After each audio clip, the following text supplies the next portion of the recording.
This time I will be talking about dislocation. Okay, so spare with me. So I'm just gonna differentiate what is a dislocation versus subluxation. Sorry. Dislocation is dissociation of the articulating surfaces of a joint, right? And the subluxation is only partial. Okay, but I'm going to be reading the notes with you. Okay, so a dislocation is the complete dissociation of the articulating surfaces of a joint. A subluxation is when the articulating surfaces of a joint remain in partial contact with each other. Okay, although a dislocation may occur at any joint, certain joints in the body are relatively unstable due to their anatomical configuration. Okay, so the first one that is really has the um, how do you call it, the quality of being really mobile, or it's very it goes in very many various directions, right? In the various plane directions, but then the instability is really hard. It's just because the only articulating joint is in here, right? It's the sternoclavicular joint, right?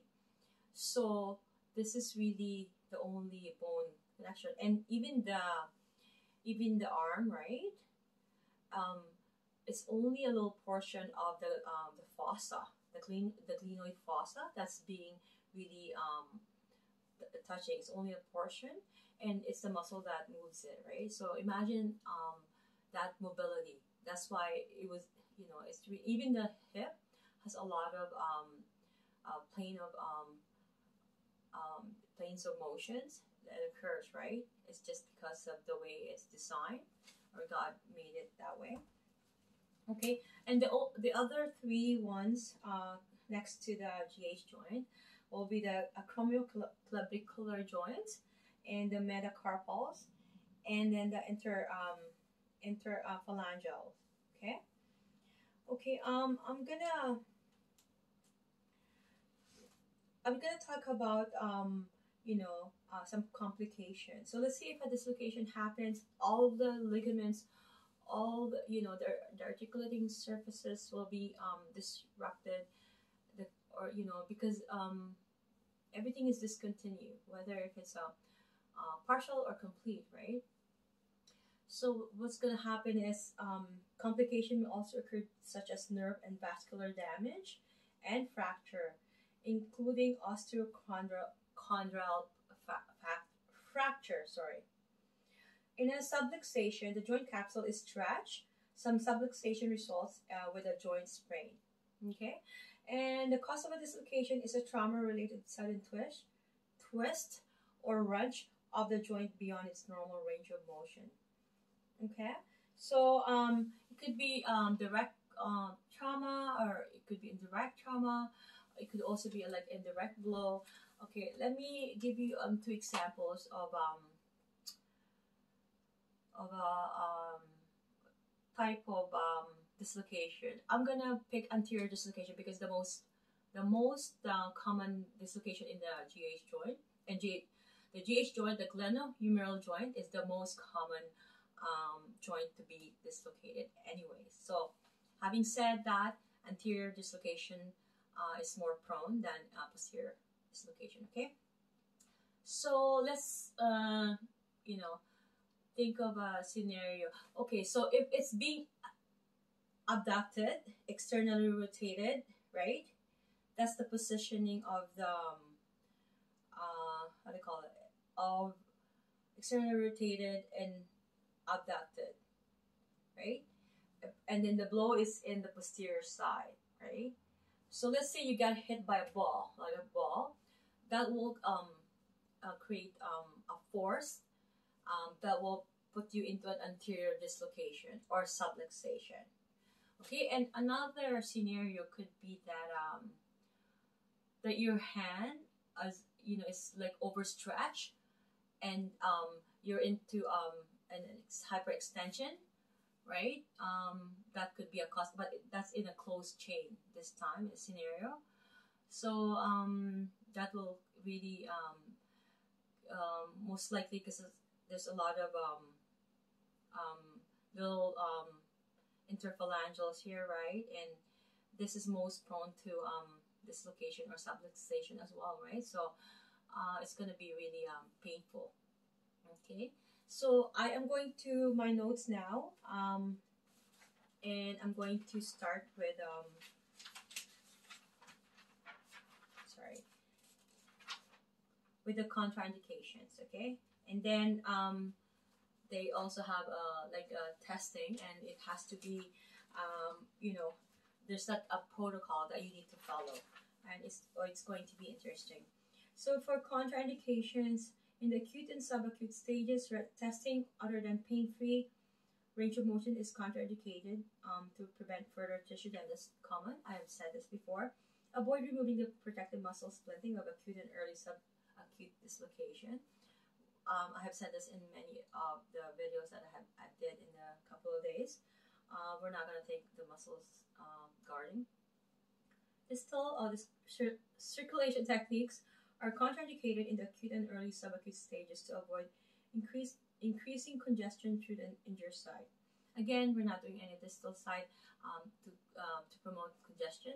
If there's an injury, we're gonna avoid any distal to the injury, any technique, anything is contraindicated. If the joint is unstable, do not place the limb in the position that the injury occurred. This position is also avoided when range of motion exercises or rhythmic techniques are performed. So if a person is seeking for therapy from a physiotherapy or massage therapy, right? And so what happened is we're gonna make sure that any testing, or because we're gonna have to assess them and we're gonna do some testing. If they're in pain, we're gonna try to avoid, and we know the protocol, right? We're for physiotherapists, they're gonna have to try to avoid how to give them some exercises that will avoid them to avoid the to exacerbate, because when we are interviewing these clients, we have to know how the mechanism of injury. Therefore, the way they fell, the way the stretch, how they're the positioning of their body has to be really known by the therapist. But that alone, we need to avoid how they're been injured. We're not gonna do that positioning for the time being, because it will exacerbate the symptoms and it's not good. Okay. Joint play is contraindicated following dislocation where the capsule has not been surgically reduced and joint is unstable. That is a given. Frictions are contraindicated if the client is taking anti-inflammatories or blood thinner. Again, that's a given. Avoid heavy hydrotherapy applications applied to the joint in the acute and subacute stage.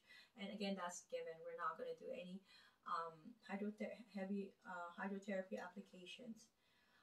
With dislocation that are casted, avoid hot hydrotherapy application to the tissue immediately proximal to the cast to prevent congestion under the cast. So that is, again, a given that if there's a cast and this is like how do you call this, an approach that is more I would say my approach. I would really want this if I could avoid surgery, right? So if we put a cast though, we have to make sure that if we seek for a therapy from a physiotherapy or massage therapy, we are aware too that they're not going to do any proximal work. Why? Because what's going to happen is it's going to congest whatever distally, right? So therefore, where it's casted, so that's distal, that's inferior. So we're not doing any proximal, immediately proximal, right? That will do congestion for that matter. Okay.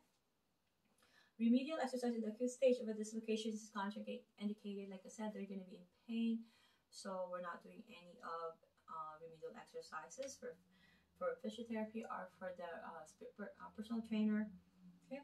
Before attempting to restore range in the direction that the dislocation occurred, ensure that the majority of strength is regained in the muscle crossing the joint. Okay, before when we do any like backwards technique, joint play, or even a passive range of motion testing, I know that they're in pain and it could be of help, but we're gonna have to make sure that the strength of the muscle or the integrity is there already. Because keep in mind, after dislocation, they're gonna be in a lot of immobility for a long period of time. Although it's very suggested, highly suggested that we need to do some ADLs that will really promote having the increase of range of motion and the contractures, avoid the contractures into um, maturing, right? So we need to do that, and adhesions happening there. So continuing on here, so before attempting to restore range in the direction that the dislocation occurred, ensure that the majority of strength is regained in the muscle crossing the joint. I have said. Where the joint capsule and ligaments have been surgically repaired, full range of motion of the affected joint should not be restored in the direction that will stretch the repaired capsule and ligaments. Okay? So especially if there's that surgically things done. Okay, so there's going to be, of course, this testing that's going to happen. Of course, we're going to have to make sure that we do this testing accordingly to the stages, and we're going to have to know the stages of healing, and if there's any inflammation, we're going to have to know those things we have to consider. Okay, so there's a testing protocol for dislocation. Okay. Okay. Okay. I'm gonna have to read it. I was gonna try to use it in my own words, but I think it's best off that I read it. An active free apprehension test is used if the mechanism of injury is known. Okay. The client moves the limb active free towards the position that the joint was in when it was dislocated. If the client is unable to perform this action due to apprehension, the joint will redislocate or sublux. This is considered a positive active free apprehension test for joint instability. If the active free apprehension test is positive, passive relaxed testing is not performed because the joint is unstable. Okay? The therapist moved directly into isometric active persistent testing of the muscle that crossed the joint. This will not harm the joint capsule or cause redislocation because the joint is not moving. If the mechanism of injury is unclear for the client, active free range of motion is performed on the cardinal planes of the motion of the affected joint. Okay? Range that is limited by any remaining pain or apprehension is noted because the limb was likely in the position when it was injured. Okay, so if the active free apprehension test is negative, the therapist perform a passive, this is another route, relaxed apprehension test, then slowly moving the limb towards the position in which the injury occurred. So if the client stops the testing due to the apprehension test that the joint may redislocate, or if the client moves away from the position to relieve the stress on the joint, this is considered positive, passive, relaxed apprehension test for joint instability. Okay, so the end field is empty due to the apprehension. The therapist then proceeds to isometric active resistant testing of the muscles crossing the joint. If the passive relaxed apprehension test is negative, the therapist applies gentle overpressure to the joint to further assess the joint's stability. The therapist may also perform passive range of motion on the cardinal planes of motion, with the range that the injury occurred in tested is going to be tested last. Okay, a painful and possibly hypermobile end feel may be present on stressing the joint capsule and supporting ligaments in the direction that the joint is dislocated. So with a surgically repaired joint capsule, a capsule end feel is encountered before it would be expected. Active resistant testing of muscle crossing the affected joint is performed, checking for possible decreased muscle strength with associated injury to the muscle or tendons or disuse atrophy. That's something we have to look for too. If the muscle is atrophying, right? It's losing all its full integrity. So So special tests we're gonna do for patellar dislocation. We're gonna do patellar pressure test. It will be positive in the case of a patellar dislocation. So combine AF room at the active free range of motion at the GH joint is assessed for athlete's scratch test. Okay, the range is reduced usually in external rotation and abduction. Okay, the way it was injured. Both active free and passive relaxed abrasion tests are positive with a glenohumeral joint dislocation.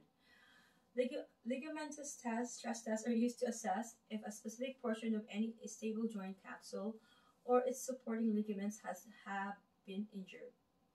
So the pressure used is sufficient to stress the joint capsule without damaging it. The end field is hypermobile, and dislocation may or may not be painful local to the joint capsule. If there is a complete rupture, the damaged fibers cannot register the pain of a tissue stretch. If some fibers are intact, they can register pain when stretched. Okay, so with a lunate dislocation, a passive resisted wrist extension test is positive. Okay, with an acromioclavicular joint dislocation, the acromioclavicular shear test is positive. Okay, so if just pressing, the shoulder. I think. Okay, so if a client comes to you, you're gonna have to ask if that have the mechanism of the injury. You have to know that, and what did they do after the injury or the dislocation or subluxation, and what were they doing before that happened, that occurred. Also, have they seen any physician? Have they seen a doctor? Have they had any imagery?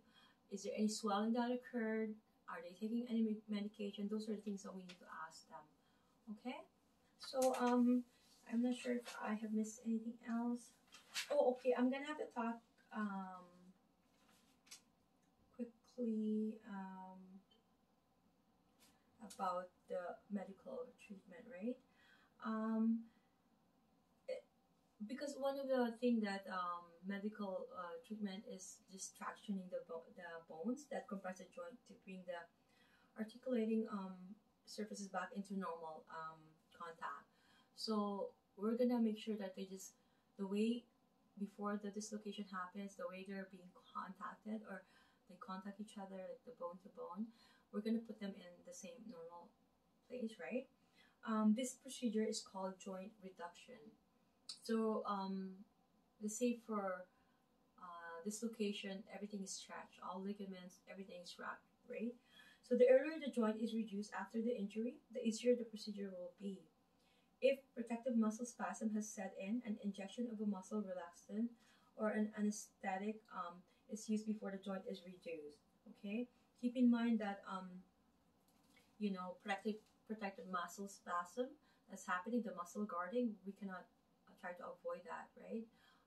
Because it's protecting the joint itself during that pace of time, right? So, but we're gonna have to relax that I always say, if they're gonna do some surgery or medical treatment intervention, right? Okay, so the joint is supported or protected for several weeks to allow the joint capsule and ligaments to heal. Limited pain-free movement and strengthening of the muscle that occurs at the joint are usually encouraged. Okay, and we do know, like,